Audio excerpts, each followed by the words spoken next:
What the hell are you thinking about? It's weird. And what's happened, of course, is that we're standing a bit for some combination of basic morality and sturdy common sense. And it's amazing how well Berkshire Hathaway and the Daily Journal, for that matter, have succeeded with nothing more than basic morality and sturdy common sense. But of course, when people talk about common sense, they mean uncommon sense. Every time you hear that somebody has a lot of common sense, it means he's got uncommon sense. And it is much harder to have common sense than is generally thought. Let me give you an interesting example. In the investment world, it involves an enormous amount of high IQ people trying to be more skillful than normal. You can hardly imagine another activity that gets so much attention. And weird things have happened. And years ago, one of our local investment counseling shops, a very big one, they were looking for a way to get an advantage over other investment counseling shops. And they reasoned as follows. We've got all these brilliant young people from Wharton and Harvard and so forth, and they work so hard trying to understand business and market trends and everything else. And if we just ask each one of our most brilliant men for their single best idea, then created a formula with this collection of best ideas, we would outperform averages by a big amount. And that seemed plausible to them because they were ill-educated. That's what happens when you go to Harvard and Wharton. And so they tried it out, and of course it failed utterly. So they tried it again, and it failed utterly, and they tried it a third time, and it also failed. And of course what they were looking for is the equivalent of the alchemists of centuries ago who wanted to turn lead into gold. They thought if you could just buy a lot of lead and wave your magic wand over it and turn it into gold, that would be a good way to make money. This counseling shop was looking for the equivalent of turning lead into gold, and of course it didn't work. I could have told them, but they didn't ask me. Now, the interesting thing about this situation is that this is a very intelligent group of people that's come from all over the world. You've even got a lot of bright people from China where people tend to average out a little smarter. And the issue is very simple. It's a simple question. Why did that plausible idea fail? Just think about it for a minute. You've all been to fancy educational institutions. I'll bet you there's hardly one in the audience who knows why that thing failed. That's a pretty ridiculous demonstration I'm making. How can you not know that? It's sort of the main activity of America. It's an obvious and important failure. Surely we can explain it. You have to have stayed awake in your freshman college courses to answer that question. But if you ask that question at a Department of Finance, at a leading place, the professors wouldn't answer it right. Now I'm going to leave you that question because I want you perplexed. But that's one you should be able to answer. It shows how hard it is to be rational on something very simple. How hard it is, how many kind of crazy ideas people have and they don't work. You don't even know why they don't work, even though it's perfectly obvious if you've been properly educated. And by the way, my definition of being properly educated is being right when the professor is wrong. Anybody can spit back what the professor tells you.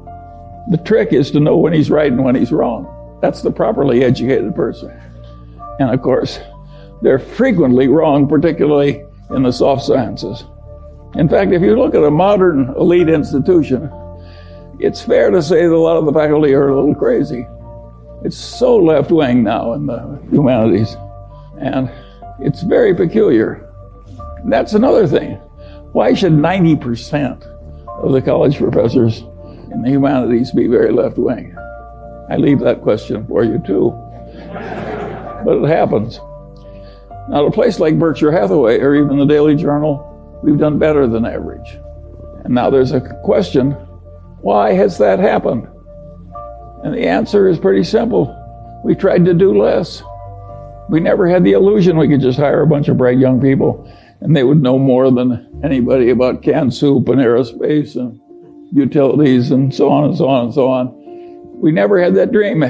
We never thought we could get really useful information on all subjects, like Jen Kramer pretends to have. And we always realized that if we worked very hard, we could find a few things where we were right. and that a few things were enough, and that was a reasonable expectation. That is a very different way to approach the process. And if you had asked Warren Buffett the same thing that this investment counseling did, give me your best idea this year, and you just followed Warren's best idea, you would find it worked beautifully. But he would try to know the whole. He would give you one or two stocks. He had more limited ambitions. I had a grandfather who was very useful to me, my mother's grandfather, and he was a pioneer, and he came out to Iowa with no money but youth and health and took it away from the Indians. He fought in the Black Hawk. He was a captain in the Black Hawk Wars, and he stayed there, and he bought cheap land, and he was aggressive and intelligent and so forth. And eventually he was the richest man in the town and owned the bank and highly regarded in a huge family and a very happy life. He had the attitude, having come out to Iowa when the land was not much more than $1 an acre, and having stayed there until that black topsoil created a modern, rich civilization and some of the best land in the world. His attitude was that in a favored life like his, when you were located in the right place, you just got a few opportunities if you lived to be about 90. And the trick in coming out well was seizing a few opportunities that were your fair share that came along when they did. And he told that story over and over again to the grandchildren who hung around him all summer. And my mother, who had no interest in money, remembered the story and told it to me. But I'm not my mother's natural imitator. And I knew Grandpa Ingham was right. And so I always knew from the very first, when I was a little boy, that the opportunities that were important that were going to come to me were few, and that the trick was to prepare myself for seizing the few that came. This is not the attitude they have at a big investment counseling thing. They think if they study a million things, they can know a million things. And of course, the result is almost nobody can outperform an index.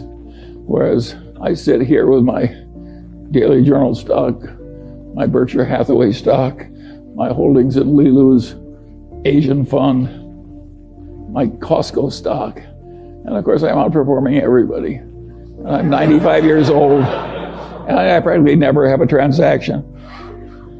And the answer is I'm right and they're wrong. And that's why it's worked for me and not for them. And now the question is, do you want to be more like me or more like them? The idea of diversification makes sense to a point. If you don't know what you're doing and you want the standard result and not be embarrassed, well, of course, you can widely diversify.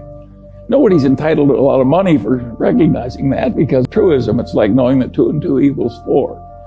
But the investment professionals think they're helping you by arranging a diversification. An idiot could diversify a portfolio, or a computer for that matter.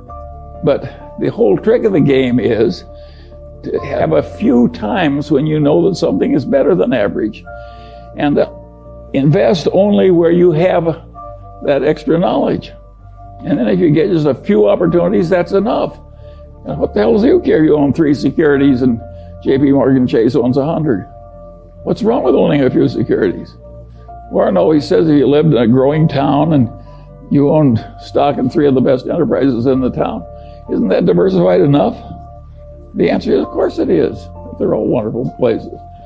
And that Fortune's formula, which got so famous, which was a formula to tell people how much to bet on each transaction if you had an edge. And of course, the bigger your edge, the more close the transaction was to a certain winner, the more you should bet. And of course, there's mathematics behind it. But of course it's true. It's perfectly possible to buy only one thing because the opportunity is so great and it's such a cinch, or only 2 or 3. So the whole idea of diversification when you're looking for excellence is totally ridiculous. It doesn't work. It gives you an impossible task. What fun is it to do an impossible task over and over again? I find it agony. Who would want to do it? And I don't see why. My father had a client. He was a lawyer in Omaha. He had a client whose husband had a little soap company. And the guy died, and my father sold the soap company. This woman was one of the richest people in town in the middle of the Depression. And what she had was a little soap company and a big mansion in Omaha's best neighborhood. They sold the soap company. She had a mansion in the best neighborhood and $300,000. But $300,000 in 1930-something was an incredible amount of money. A little hamburger was a nickel, a big hamburger was a dime, and the all-you-can-eat cafe in Omaha would feed you all you needed to stay alive for 2 bits a day. I mean, $300,000. Well, she didn't hire an investment counselor. She didn't do anything. She's a wonderful old woman. And she just took that and she divided it into 5 chunks. And she bought 5 stocks. I remember 3 of them because I probated her estate. And it was, one of them was General Electric, one was Dow, one was DuPont, and I forget the other 2.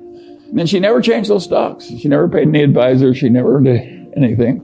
And she bought some municipal bonds. She never spent her income.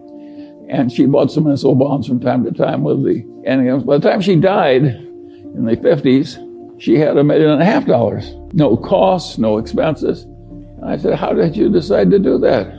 And she said, well, she said, I thought electricity and chemistry were the coming things. We just chunked it all in and sat on her ass. I always liked that old woman. My kind of a girl.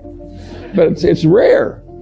If you stop to think about it, think of all the expense and palaver that she didn't have to listen to, and all the trouble she avoided, and 0 costs. And of course, what people don't realize, because they're so mathematically illiterate, is if you make 5% and pay 2 of it to your advisors, you're not losing 40% of your future. You're losing 90%. Because over a long period of time, that little difference causes a 90% disadvantage to you. So it's hugely important for somebody who's a long-term holder not to be paying a big annual toll out of the performance. And of course, there are a few big-time advisors now who are using indexation very heavily. And of course, they're prospering mightily. And of course, every time they get somebody, it's just agony for the rest of the investment counseling business. And it's a very serious problem. And I think these people who are used to winning as old-time value investors who are now just quitting the profession, that's a very understandable thing to do. I regard it as more noble than staying in, playing along with the denial. It's an interesting problem. Now, you can see I'm not trying to make your morning. I'm just trying to describe things the way they are.